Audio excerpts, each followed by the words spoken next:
Hello বন্ধুরা, কেমন আছো তোমরা? সব আশা করি ভালো আছো। নতুন ভিডিওতে সকলকে স্বাগত জানাই। তো এটা হচ্ছে মাধ্যমিক প্রশ্নবিচিত্র 2024 ভলিউম 2। তো আজকে আমরা করব হচ্ছে ইতিহাস মডেল কোশ্চেন পেপার 9 তোমাদের যেটা আছে। মডেল 8 পর্যন্ত চ্যানেলে দেওয়া আছে, তোমরা অবশ্যই গিয়ে দেখে নেবে। এবং আমরা চলে আসবো এখানে সরাসরি বিভাগ খতে। কথা না বাড়িয়ে ভিডিওটি শুরু করব। তো এখানে দুই দাগে যেটা বলা হয়েছে, নিচের প্রশ্নগুলির উত্তর দাও, প্রতিটি উপভাগ থেকে অন্তত একটি করে মোট 16টি প্রশ্নের উত্তর দাও। তো উপবিভাগ 2 দেখে বলা হয়েছে একটি বাক্য উত্তর দাও। তো 2.1.1 দেখে যে প্রথম প্রশ্নটি তোমরা দেখতে পাবে, সমপ্রকাশ পত্রিকার সম্পাদক কে ছিলেন? উত্তর লিখবে দ্বারকানাথ বিদ্যাভূষণ। উত্তরটি হবে হচ্ছে দ্বারকানাথ বিদ্যাভূষণ।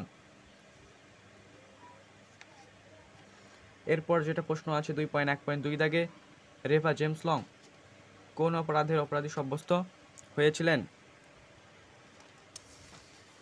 উত্তরটি লিখবে হচ্ছে নীলদর্পণ নাটকটি ইংরেজিতে প্রকাশ করার জন্য। উত্তরটি লিখবে নীলদর্পণ নাটকটি ইংরেজিতে প্রকাশ করার জন্য।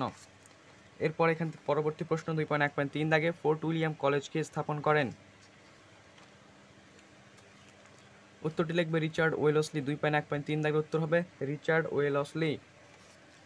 এরপর এখান থেকে 4 নম্বর বা শেষ প্রশ্ন যেটা আছে, বেঙ্গল টেকনিক্যাল ইনস্টিটিউটের প্রতিষ্ঠাতা কে ছিলেন?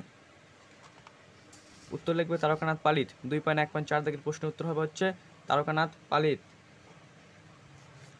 তো এই হচ্ছে উপবিভাগ 2.1। এরপর আমরা আসবো পরবর্তী উপবিভাগে,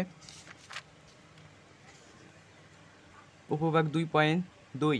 এখানে বলা হয়েছে ঠিক বা ভুল নির্ণয় করো। 2.2.1 দেখে যে প্রথম প্রশ্নটি আছে, বিপিনচন্দ্র পালের বিপিনচন্দ্র পালের জীবনী গ্রন্থের নাম 70 বৎসর। তোমরা সবাই জানো উত্তর হবে ঠিক। 2.1.1 উত্তর হবে হচ্ছে ঠিক। পরবর্তী প্রশ্ন 2.2.2, পাগলপন্থী আদর্শ প্রবর্তন করেন ফকির করিম শাহ। উত্তর হবে ঠিক। 2.2.2 উত্তর হবে ঠিক। পরবর্তী প্রশ্ন 2.2.3, মিরাট ষড়যন্ত্র মামলায় 2 জন ব্রিটিশ গ্রেপ্তার হয়। এই উত্তরটা ভুল হবে, কারণ এখানে 3 জন ব্রিটিশ গ্রেপ্তার হয়েছিল। তো উত্তরটি হবে হচ্ছে ভুল। পরবর্তী প্রশ্ন 2.2.4, 1942 খ্রিস্টাব্দে রাসবিহারী বসু সিঙ্গাপুরে আজাদ হিন্দ ফৌজ গঠন করেন। উত্তর লিখবে ঠিক। শেষ প্রশ্ন 2.2.4 উত্তর হবে ঠিক। তো এই হচ্ছে তোমাদের উপবিভাগ 2.1 ও উপবিভাগ 2.2। এরপর এখানে শেষ যে উপবিভাগটা আছে, উপবিভাগ যেটা আছে পরবর্তী উপবিভাগ 2.3, ক্ষয়স্তম্ভের সঙ্গে ক্ষয়স্তম্ভ মেলাও। প্রথম যেটা আছে টমাস লভিংটন মেকলে, এটা হবে হচ্ছে পাশ্চাত্য শিক্ষা। এরপর যেটা আছে ফরাজি আন্দোলন, এটা হবে হচ্ছে দুদুমিয়া। এরপর যেটা আছে বঙ্গভাষা প্রকাশিকা সভা, এটা হবে হচ্ছে কালীনাথ রায়চৌধুরী। এরপর যেটা আছে বি.আর. আম্বেদকর, এটা হবে হচ্ছে দলিত দলিত আন্দোলন। তো এই হচ্ছে তোমাদের উপবিভাগ 2.1, 2.2 ও 2.3। চলে আসবো আমরা পরবর্তী উপবিভাগ বিবৃতি যেগুলো আছে 2.5। তো এখানে 2.5.1 থেকে প্রথম বিবৃতি যেটা আছে, শিক্ষিত বাঙালি মধ্যবিত্ত সমাজ মহাবিদ্রোহ থেকে দূরে রাখে।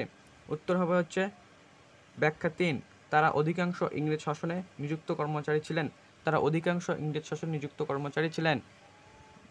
বিবৃতি 2.5.2, 19 শতকে বাংলার প্রকাশকগণ তাদের বই বিক্রির জন্য ফেরিওয়ালাদের উপর নির্ভর করতেন। উত্তর হবে হচ্ছে ব্যাখ্যা 3, কারণ এটি ছিল সম্ভাব্য ক্রেতাদের কাছে পৌঁছবার সুলভ ও সহজতম উপায়। উত্তর হবে ব্যাখ্যা 3। এরপর 2.5.3 থেকে বিবৃতি, ভারত ছাড়ো আন্দোলনে কমিউনিস্টরা যোগ দেয়নি।